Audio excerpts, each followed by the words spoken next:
जय हिंद दोस्तों, मैं हिमांशु शर्मा स्वागत करता हूं आपको आपका कैरियर टाइम के ऑनलाइन पोर्टल पर। आज हम लोग काफ़ी दिनों के बाद मिल रहे हैं। तो आज पिछली कक्षा में हमने शिक्षा और मनोविज्ञान को पढ़ लिया था। आज हम उससे आगे शिक्षा मनोविज्ञान को जोड़कर और बाल मनोविज्ञान के बारे में अध्ययन करेंगे। पिछली कक्षा में हम शिक्षा को अलग से पढ़ चुके हैं, मनोविज्ञान को अलग से पढ़ चुके हैं, लेकिन आज हम पढ़ेंगे शिक्षा मनोविज्ञान वास्तव में विषय है क्या। उसके बाद हम पढ़ेंगे बाल मनोविज्ञान, इसकी जरूरत क्यों होती है, शिक्षा मनोविज्ञान की क्या आवश्यकता है। ठीक, तो शुरुआत करते हैं। अगर हम बेटा शिक्षा मनोविज्ञान की बात करें तो इसके बीच में हम एक प्लस चिन्ह बना देते हैं। अर्थात जब शिक्षा को बेहतर बनाने के लिए हम मनोविज्ञान के नियमों, सिद्धांतों और का प्रयोग करते हैं जिससे हमारी शिक्षा की प्रक्रिया को बेहतर बनाया जा सके, ऐसे ही विषय को शिक्षा मनोविज्ञान कहते हैं। अध्यापक की दृष्टि से शिक्षा मनोविज्ञान का ज्ञान होना अति आवश्यक है। क्यों? क्योंकि हम शिक्षा की प्रक्रिया को मनोविज्ञान की सहायता से ही बेहतर बना सकते हैं। क्योंकि अब हम चाइल्ड सेंटर एजुकेशन की बात करते हैं, जहां चाइल्ड को बीच में रखकर शिक्षा के ताने बाने को बुनने की बात कही गई है। तो अब हम कैसे शिक्षा को बेहतर बनाते हैं? तो हम एक बात आपको बता दें कि शिक्षा अपने आप में कोई विषय नहीं है। शिक्षा सारे विषयों की अच्छी बातों का निचोड़ है। जैसे शिक्षा समाजशास्त्र के पास जाता है, विषय बन जाता है शैक्षिक समाजशास्त्र। शिक्षा विज्ञान मनोविज्ञान के पास आया, विषय बन गया शिक्षा मनोविज्ञान। शिक्षा ने कहा मनोविज्ञान से कि आप हमें बेहतर क्या दे सकते हैं जिससे हम अपने आप को बेहतर बनाएं। तो मनोविज्ञान ने कहा कि हम अपने नियमों को आपको देंगे। जैसे हम आपको बताएंगे कि बच्चों को कैसे पढ़ाया जाए जिससे कि उनका आउटकम बेहतर हो पाए। ठीक, जैसे एक एग्जाम्पल लेते हैं। छोटे बच्चों को हम ज़्यादा देर तक ध्यान केंद्रित नहीं करा सकते। हम उन्हें लंबे लंबे लेक्चर देकर बोर नहीं करना चाहते, ना ही वो आपके लंबे लेक्चरों को सुनते हैं। इस दृष्टिकोण से किंडरगार्टन पद्धति का विकास हुआ। मारिया मॉन्टेसरी ने अपनी मॉन्टेसरी पद्धति दी, फ्रोबेल ने खेल पद्धति दी। ठीक, अन्य ऐसी कई पद्धतियां आईं जिससे कि बच्चों के शिक्षा को बेहतर बनाया जा सके। क्यों? क्योंकि बच्चे खेल के माध्यम से बेहतर सीखते हैं। ठीक, एक और एग्जाम्पल लेते हैं हम। कहा जाता है कि शिक्षा को बेहतर बनाने के लिए अगर हम विषयों की बात करें, जैसे विज्ञान है, विज्ञान को हम केवल लेक्चर मेथड से बेहतर नहीं पढ़ा सकते। लेक्चर के साथ साथ हमें डिमॉन्स्ट्रेशन का भी यूज़ करना होगा, प्रदर्शन विधि का भी यूज़ करना होगा। क्योंकि साइंस एक ऐसा प्रैक्टिकल सब्जेक्ट है जो सुनने के साथ, देखने के साथ, करने की भी चीज़ों को इंक्लूड करता है। यदि हम कोशिका को पढ़ाना चाहें और कोशिका पर अगर हम लेक्चर डिलीवर्ड करते हैं तो कोशिका के बारे में बच्चे बहुत कम जानकारी ग्रहण कर पाएंगे।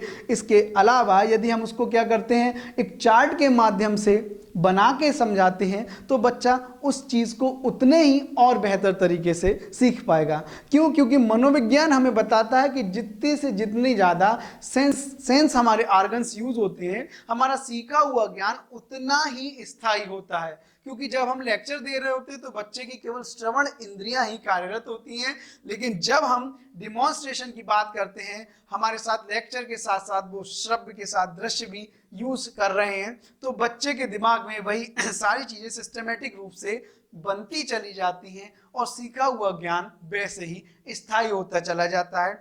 चीनी कहावत है एक कि सुना तो भूल गए, देखा तो याद रहा और करके देखा तो सीख गए। यदि नॉलेज को प्रैक्टिकल लेवल पर ले जाते हैं तो सीखा हुआ ज्ञान उतना ही स्थापित हो जाता है बच्चों के अंदर।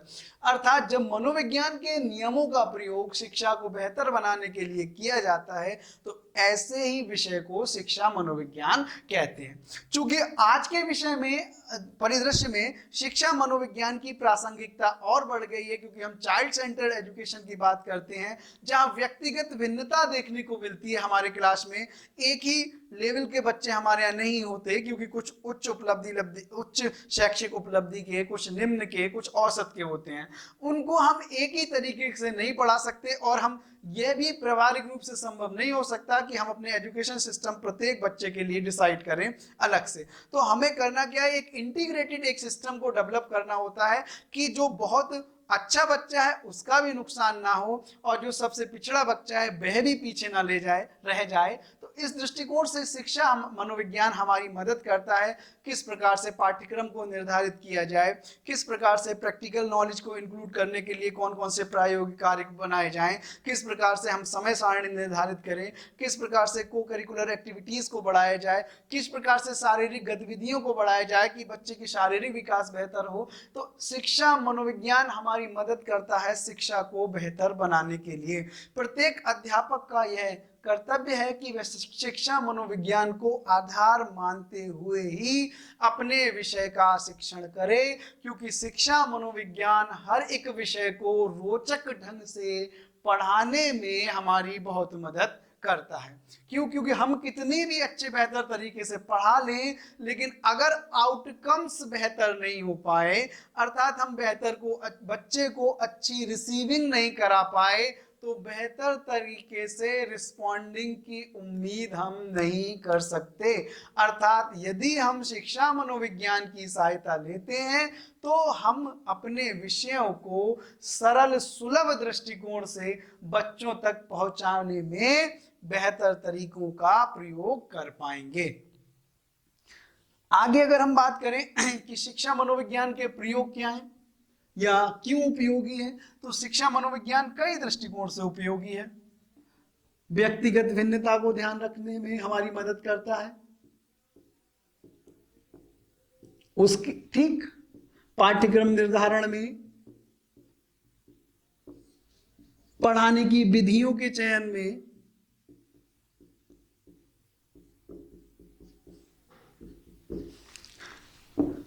कंटेंट के निर्धारण में,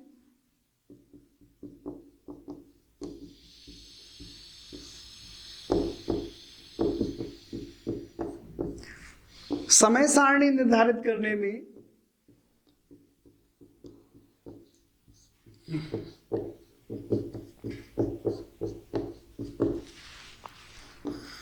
व्यक्तिगत भिन्नता में, पाठ्यक्रम निर्धारण में, पढ़ाने की विधि, विषय वस्तु निर्धारण, समय सारणी, रुचि के बारे में जानने, बालकों में काहे में रुचि है, बच्चों की रुचि को जानने में, उनके लिए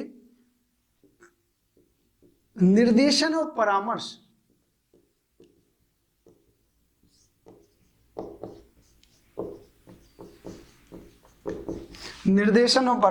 उनके व्यवहार को मार्गांतरीकरण करने में, हम कैसे शिक्षा मनोविज्ञान की सहायता से उनके एक रूट से दूसरे रूट पर डाइवर्ट कर सकते हैं, मार्गांतरीकरण करने में,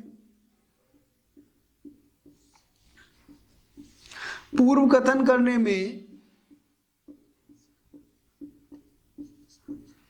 अपने विषय को रोचक तरीके से प्रस्तुत करने में,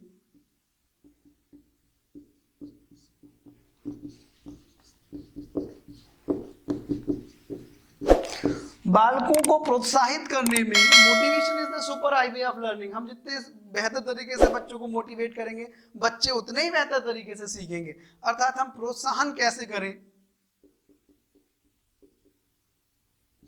तो ये कई बिंदु हैं जो हमें बताते हैं कि शिक्षा मनोविज्ञान हमारी कैसे सहायता करता है। व्यक्तिगत भिन्नताओं का ध्यान रखना, पाठ्यक्रम निर्धारित करने में शिक्षा मनोविज्ञान की मदद लिखना, पढ़ाने की विधि प्रविधि, कैसे हम बच्चों को बेहतर तरीके से पढ़ा सकते हैं, विषय वस्तु का निर्धारण, किस उम्र के हिसाब से बच्चों को क्या क्या कंटेंट पढ़ाया जाना चाहिए, समय सारणी निर्धारित करने में हमारी मदद करता है, बच्चों की रुचि को जानने में मदद कर रहा है, निर्देशन और परामर्श हम बच्चों को दे पा रहे हैं, क्योंकि अध्यापक का काम केवल बच्चों को पढ़ाना नहीं है। जो अध्यापक होता है वो दूसरा माता पिता होता है बच्चों को, अर्थात उनको बेहतर तरीके से निर्देशित करना, उनको परामर्श देना, क्योंकि माता पिता के बाद एक अध्यापक ही ऐसा है जो बच्चों की शक्तियों को बेहतर तरीके से जानता है, अर्थात उनको सही से निर्देशन और परामर्श देके उचित मार्ग पर लाया जा सकता है। मार्गांतरीकरण अर्थात किसी गलत रास्ते से बच्चे को सही रास्ते पर लाने का एक साधन है शिक्षा मनोविज्ञान। हम बच्चों के बारे में प्रेडिक्शन कर सकते हैं अपने बेहतर चीज़ों को बेहतर तरीके से प्रस्तुतिकरण में और प्रोत्साहन में, बच्चों को मोटिवेशन देने में। अन्य बिंदु भी हो सकते हैं, लेकिन जो मुख्य बिंदु थे मैंने आपके सामने प्रस्तुत कर दिया। अब हम बात करते हैं शिक्षा मनोविज्ञान के बाद बाल मनोविज्ञान की।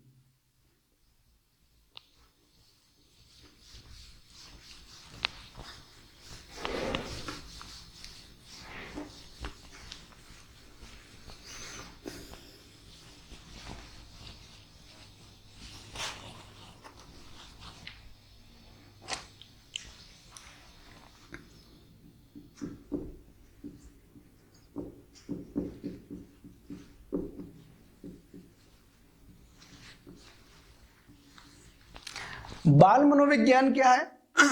मनोविज्ञान की वह शाखा जो बालकों के व्यवहार का अध्ययन करे बाल मनोविज्ञान कहलाती है। क्या? मनोविज्ञान की वह शाखा जो बालकों के व्यवहार का अध्ययन करे, जो बालकों के व्यवहार का अध्ययन करें। देखिए, चूंकि अब बात हम कर रहे हैं काय की, चाइल्ड सेंटर्ड एजुकेशन की, अर्थात हमारी शिक्षा पद्धति अब अध्यापक केंद्रित ना होकर कैसी हो गई है? बाल केंद्रित। बाल केंद्रित शिक्षा पद्धति का मानना है कि शिक्षा बालक के लिए है, बालक शिक्षा के लिए नहीं है। अर्थात सेंटर में किसको रखना है? बालक को। अर्थात हम जब बालक को सेंटर में रखेंगे तो अपनी शिक्षा पद्धति को उसी के अकॉर्डिंग मोल्ड करने की कोशिश की जानी चाहिए। जैसे अगर हम बात करें कि बालकों के व्यवहार का अध्ययन करना ही बाल मनोविज्ञान है, तो एक क्वेश्चन बहुत इंपॉर्टेंट है जो इस बार सुपर टेट में भी पूछा गया है कि बाल मनोविज्ञान में किन चीजों का अध्ययन किया जाता है। ठीक, तो बाल मनोविज्ञान में कब से कब तक का अध्ययन किया जाता है? गर्भावस्था से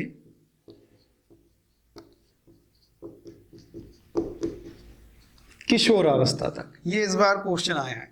अधिकतर बच्चे इस अवस्था को इंक्लूड ना करके शैशव अवस्था से किशोर अवस्था तक कर देते हैं। चूंकि हमारे लिए शिशु गर्भधारण की अवस्था से लेकर इंपॉर्टेंस उसकी शुरू हो जाती है, क्योंकि यदि गर्भवती स्त्री को कोई किसी प्रकार का आघात पहुंचता है या उसके पालन पोषण में किसी प्रकार की दिक्कत होती है तो इसका सीधा सा स्वभाव बच्चे पर पड़ता है। लेकिन इसीलिए हमें बच्चे का अध्ययन कहाँ से करना है? गर्भावस्था से किशोर अवस्था तक। ये इस बार सुपर टेट के पेपर में पूछा गया क्वेश्चन है कि हम बाल मनोविज्ञान में कब से कब तक का अध्ययन करते हैं? गर्भावस्था से किशोर अवस्था तक। ठीक, प्रौढ़ावस्था को इसमें शामिल नहीं किया जाता। ठीक, अब हम बात आगे बढ़ाते हैं कि बाल मनोविज्ञान को पढ़ने की क्या आवश्यकता है, क्यों महत्व दें हम बाल मनोविज्ञान को। तो देखिए, इस संसार में बालक से महत्वपूर्ण कोई चीज नहीं। हमारी पूरी सृष्टि का आधार ही बालक है। बच्चे जब मुस्कुराते हैं तो घर में खुशियां आती हैं, और बच्चे दुखी हो जाते हैं, हम सभी अपने आप में दुखी हो जाते हैं। अर्थात यदि हम बालकों के व्यवहारों का अध्ययन करते हैं, अपनी शिक्षा पद्धति को बेहतर बनाते हैं, तो ये हमारे समाज के लिए, हमारे राष्ट्र के लिए बहुत उपयोगी सिद्ध होता है। हमारे यहाँ व्यक्तिगत भिन्नताएं पाई जाती हैं, हम क्यों अपने बच्चे को केवल पढ़ाई पढ़ाई पढ़ाई पर ही लगाने की कोशिश कर रहे हैं? क्या उसके पास और नैसर्गिक क्षमताएं नहीं है? उनकी क्षमताओं का विकास करना ही तो शिक्षा है। हम उनकी अन्य क्षमताओं का विकास करें। मेरे कहने का तात्पर्य ये नहीं है कि बच्चों को शिक्षित ना करें, हम बच्चों की उन क्वालिटीज को निकालने की कोशिश करें जो उनको एक स्टार बना सकती है, स्टार उस हाइट तक उनको पहुंचा पाने में सफल है।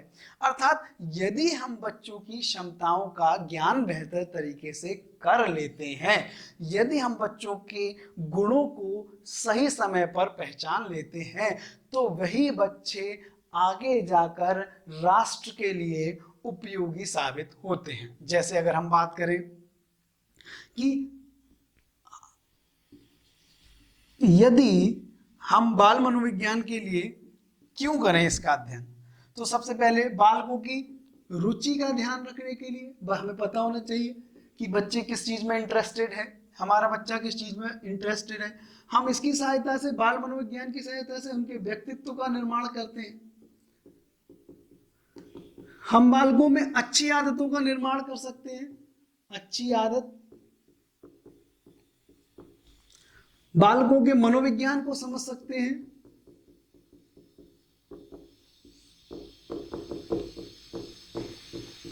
जब हम बालकों की रुचि, इंटरेस्ट को समझ लेते हैं, तो उस हिसाब से पाठ्यक्रम भी डिसाइड कर लेते हैं उनके आयु वर्ग के हिसाब से। उसी हिसाब से उनके पाठ्यक्रम के साथ विषय वस्तु, विषय वस्तु के साथ पढ़ाने के तरीके।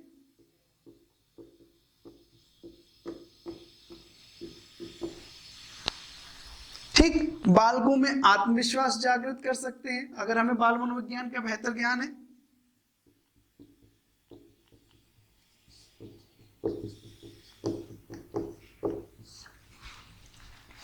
व्यक्तिगत भिन्नता का ध्यान रखते हुए हम उसको शिक्षा प्रदान करते हैं।